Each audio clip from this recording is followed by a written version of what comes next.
como foi esse start que você teve? O que aconteceu que passou a você, trouxe a você a ideia e falou, bom, a Isabela tá precisando falar com ela mesmo, cuidar do corpo, cuidar da mente, porque senão tudo vai parar.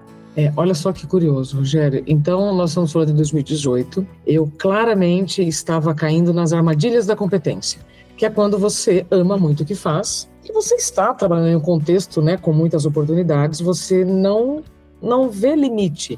Quando a gente ama muito o que faz, a gente ama tanto, que a gente faz tanto e se deixa para depois. Exato. Então, no dia 14 de agosto de 2018, eu estava fazendo um dos jornais que eu trabalhava na manhã. Eu fazia os primeiros jornais da Globo com frequência, então era o Hora 1, depois o Bom Dia Brasil, o da Globo News, depois o Bom Dia Brasil. Eu estava fazendo um desses jornais e eu tive um apagão. Eu esqueci o nome da capital do meu estado, né? Isso é o que eu consigo explicar, que todo mundo vai entender. Esquecer o nome da capital do estado. Mas por dentro, professor, eu estava tendo assim alguns colapsos que ninguém via. Então, o coração acelerado, o estômago embrulhado, as pernas tremeram, a visão escureceu, a boca secou. Sabe quando a visão fica turva assim e você não sabe quem você é, para onde você vai, onde você está? Foi o que eu senti ao vivo. E sabe, Rogério, teria sido muito melhor se eu tivesse desmaiado. Porque tudo isso que eu te falei estava me paralisando, mas não estava sangrando. E quando uma dor sangra, é muito mais fácil a gente ser acolhido, ser atendido, ser socorrido.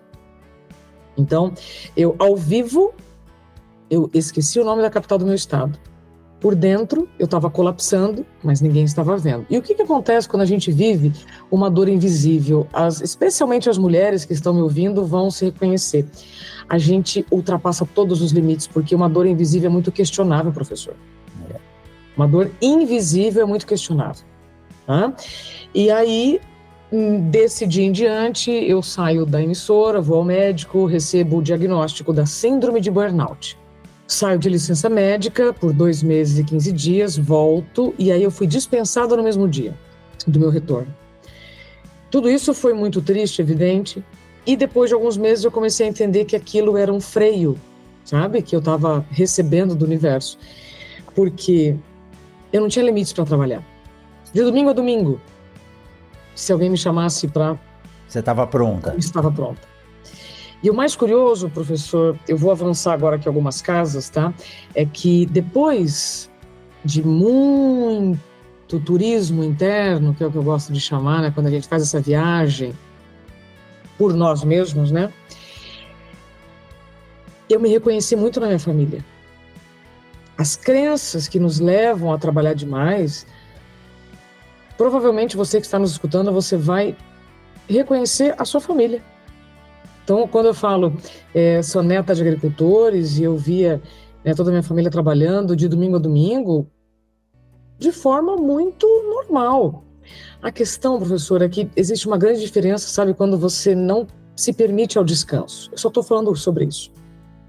Até uma máquina, né? Até um trator, se você não faz manutenção nele, ele vai pifar. Vai parar. Né? Até uma enxada, se você não fizer manutenção nela, não tiver que dar uma afiada de vez em quando, você vai estar carregando ela para cima e para baixo e não vai estar fazendo o serviço. Então, eu não acreditava na possibilidade na verdade, eu não acreditava na necessidade de fazer manutenção.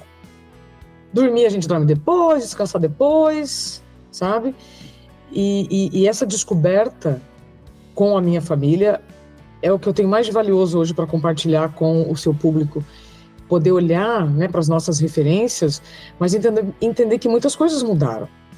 Sim. E que hoje, além do contato, né, com a natureza, no caso de quem trabalha com agro, você também acaba tendo muito contato com a tecnologia e você vai reduzindo o seu tempo de descanso, de higiene, sabe? As coisas mais básicas, que é o que mantém a nossa saúde, professor. Então, a minha virada de chave, minha mudança de rota, hoje eu continuo jornalista, eu continuo comunicadora, mas eu trabalho com educação e saúde.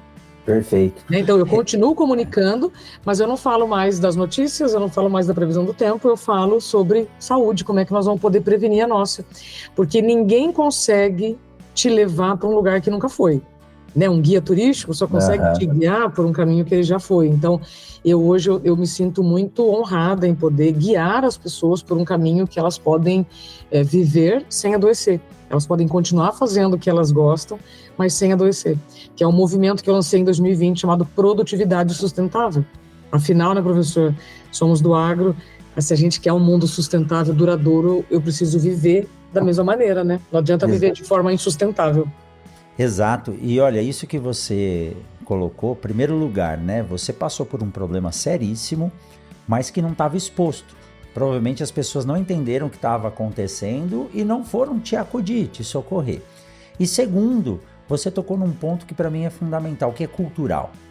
Culturalmente nós estamos acostumados a trabalhar. Meu pai trabalhava de segunda a sábado, minha mãe acordava às 3h15 da manhã e voltava para casa às 18 horas, né? Então hoje eles estão aposentados, aproveitando a vida. E isso para nós acaba se tornando uma rotina.